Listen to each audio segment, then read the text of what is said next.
Assalamualaikum warahmatullahi wabarakatuh. Perkenalkan, nama saya Hasanatul Azra, NIM 19045072 dari Program Studi Pendidikan Geografi. Baiklah, pada kesempatan kali ini saya akan menjelaskan sedikit materi tentang sejarah perkembangan dan hakikat geografi politik. Kemajuan pengetahuan dan teknologi, terutama transformasi informasi, komunikasi bagi militer, telah mendorong munculnya kesadaran akan adanya keterkaitan antara geografi dan dinamika politik dunia. Kesadaran tersebut ditangkap oleh Friedrich Ratzel dan dirumuskan dalam bentuk antropogeografi yang pada intinya mengulas sintesis antara antropologi, geografi, dan politik. Tujuannya adalah mempelajari manusia, masyarakat, negara, dan dunia sebagai organisme hidup. Demikian juga Ratzel secara berulang-ulang dalam karyanya menekankan bahwa pada akhirnya antropogeografi harus memusatkan pandangan dan kajiannya pada sisi organismenya. Inilah sesungguhnya benih awal perkembangan pemikiran mengenai geopolitik. Pemikiran geografi politik sampai dengan akhir abad ke-19 didominasi oleh teori Ratzel, Ritter, dan Mahan yang menganggap negara sebagai organisme serta pengaruh alam terhadap tata perilaku manusia atau geographical determinants. Adanya nasionalisme, paham kebangsaan, cinta tanah air membuktikan negara bukan sekedar ruang kosong. Pemikiran demikian ini disebut dengan geographical humanis. Geograf Britania Halford Mackinder juga mempunyai pemikiran yang dipengaruhi oleh determinisme lingkungan, dan dalam mengembangkan konsepnya geopolitical pivot atau poros atau heartland lebih dahulu dikembangkan pada tahun 1904. Ia berargumentasi bahwa kunci kekuasaan dipengaruhi oleh kekuatan armada dalam menguasai heartland atau Eurasia yang akan mengendalikan dunia itu. Teori heartland melukiskan suatu dunia dibagi menjadi suatu heartland atau Eropa Timur atau Rusia Barat, pulau dunia Eurasia dan Afrika, sekeliling pulau kecil Britania, Jepang, Indonesia, Australia, dan Austria, dan dunia baru Amerikan. Mackinder mengklaim bahwa siapapun yang menguasai heartland akan mempunyai kendali baru dunia. Geograf Rudolf Kellen berkesimpulan bahwa geomorfologi haruslah dimanfaatkan dari segi politik. Maka lahirlah The Politics of Geography yang kemudian diberi nama oleh Kellen sebagai geopolitik. Secara umum, Kellen memberi definisi geopolitik sebagai suatu science of the state.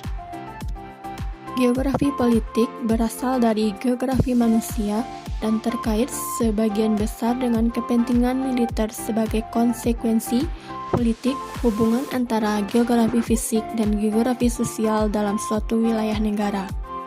Geografi politik mempunyai asosiasi dekat dengan geografi regional dengan fokusnya antara karakteristik daerah yang unik dan determinisme lingkungan dengan penekanannya atas pengaruh lingkungan fisik pada aktivitas manusia.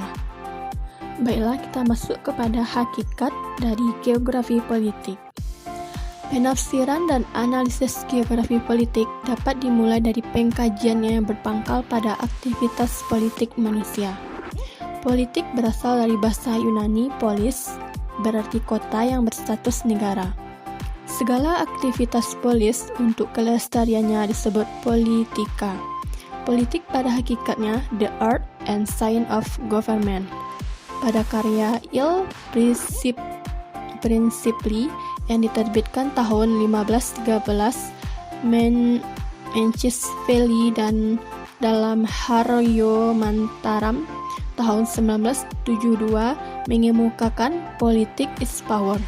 Politik adalah upaya memperoleh kekuasaan, penggunaan, atau menghambat penggunaannya. Dalam pandang negara, politik itu sendiri diartikan sebagai seni tentang kenegaraan, yang dijabarkan dalam praktik di lapangan sehingga dapat dijelaskan bagaimana hubungan antar manusia atau penduduk yang tinggal di suatu tempat atau wilayah yang meskipun memiliki perbedaan pendapat atau kepentingan tetap mengakui adanya kepentingan bersama untuk mencapai cita-cita dan tujuan nasionalnya.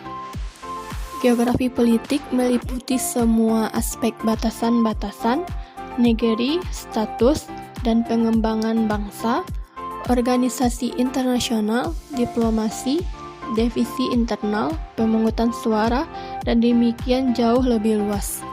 Geografi politik adalah ilmu yang bidang kajiannya aspek keuangan, pemerintahan atau kenegaraan yang meliputi hubungan regional dan internasional, pemerintah atau kenegaraan di permukaan bumi. Dalam geografi politik, lingkungan geografi dijadikan sebagai dasar pengembangan dan hubungan kenegaraan.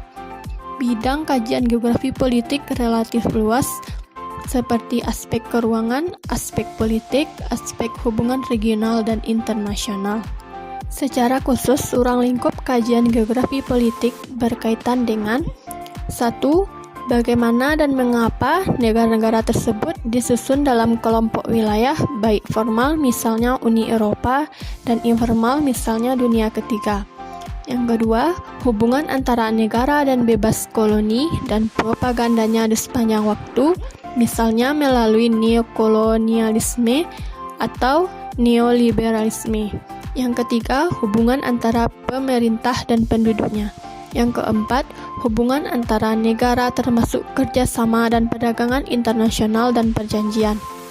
Yang kelima, pengaruh faktor-faktor geografis baik aspek fisik, sumber daya alam, letak luas, bentuk, batas, dan iklim, dan aspek sosial, sumber daya manusia, industri, ekonomi, globalisasi, teknologi, termasuk kebijakan politik suatu negara.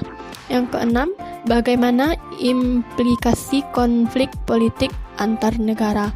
Yang ketujuh, pengaruh kekuasaan politik pada ruang geografi. Yang kedelapan, analisis spasial pemilihan umum. Demikianlah materi yang dapat saya sampaikan dalam tugas kali ini. Terlebih dan kurang saya ucapkan terima kasih. Wassalamualaikum warahmatullahi wabarakatuh.